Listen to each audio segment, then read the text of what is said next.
অনেক দিন আগের কথা। শিমুলতলি নামে এক ছোট্ট গ্রামে থাকতো এক গরিব কৃষক, নাম রাশেদ মিয়া।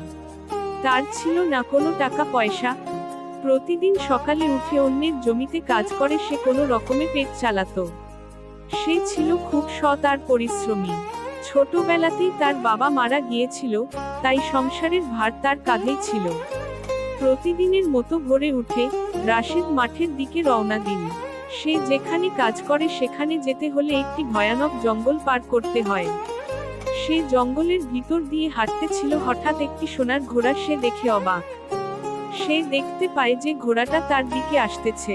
সে ভয়ে সে কাঁপতে লাগলো। ঘোড়াটি কাঁদতে কাঁদতে বলতে লাগলো, দয়া করে তুমি আমাকে বাঁচাও, আমি অভিশপ্ত ঘোড়া। রাশেদ বলল, কি বলছো আমি বুঝতে পারলাম না। আমাকে এক সাধু পরী থেকে ঘোড়া বানিয়ে দিল। কিভাবে তোমাকে পরী থেকে ঘোড়া বানিয়ে দিল?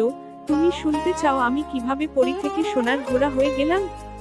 রাশেদ নরম গলায় বলল, হ্যাঁ বলো। ঘোড়াটি বলল, আমার নাম ছিল আলো ঘোড়া। আমি আকাশপুরীর এক পরী।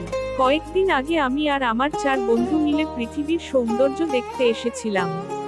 আমরা সবাই এই জঙ্গলের ভেতরে ঘুরছিলাম, ফুল কুড়াচ্ছিলাম, পাখিদের সঙ্গে কথা বলছিলাম। কিন্তু তখনই এক সাধু আমাদের পথরোধ করে। রাশেদ অবাক হয়ে জিজ্ঞেস করল, কেন? সাধু তো সাধারণত খারাপ হয় না।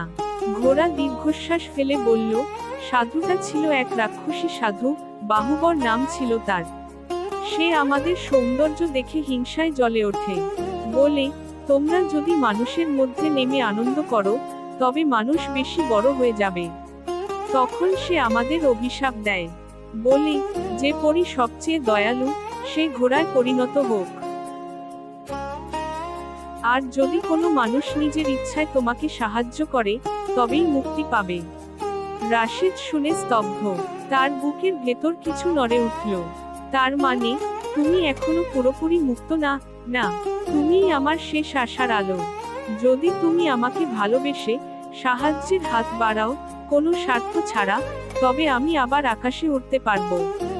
আর তোমার জীবনে শান্তি আর সৌভাগ্য বয়ে আনবো।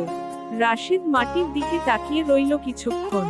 তার মনে পড়ল নিজের কষ্টের দিন, মায়ের ফেলে আসা চোখের জল, নিজের না পাওয়া স্বপ্ন। কিন্তু তবুও সে ধীরে বলে ফেলল, তুমি বাঁচো, এটাই আমার ইচ্ছা। আমি চাই না কিছু, শুধু চাই তুমি মুক্ত হও। এই কথা বলার সঙ্গে সঙ্গে চারপাশের বাতাস হঠাৎ থেমে গেল। মুহূর্তের মধ্যেই সোনার ঘোড়া থেকে সে রূপ নিল এক অপূর্ব সুন্দর পরীতে। তার পরিধানে ছিল আকাশের রং, মুখে মৃদু হাসি, চোখে অশেষ কৃতজ্ঞতা। পরী আলোঘোড়া রাশেদের সামনে দাঁড়িয়ে বলল, তুমি সত্যিই সৎ ও নির্লোভ একজন মানুষ। আমার মুক্তির জন্য আমি তোমাকে দেব এক আশ্চর্য উপহার। এই উপহার তোমার জীবন বদলে দিতে পারবে। এই কথা বলে পরী আকাশের দিকে উড়ে গেল। রাশেদ সে ছাগল নিয়ে বাড়িতে চলে এলো। সেই ছাগল তাকে সোনার কয়েন দিল। সে দেখে অবাক। এ তো দেখি সত্যিকারে জাদুকরি ছাগল। সে অনেক খুশি হয়ে গেল এবং উপর দিয়ে তাকিয়ে পরীকে ধন্যবাদ দিল। সে বুঝে গেল, সত্যিকারের জাদু হলো ভালোবাসা, ত্যাগ আর মানুষের পাশে দাঁড়ানো।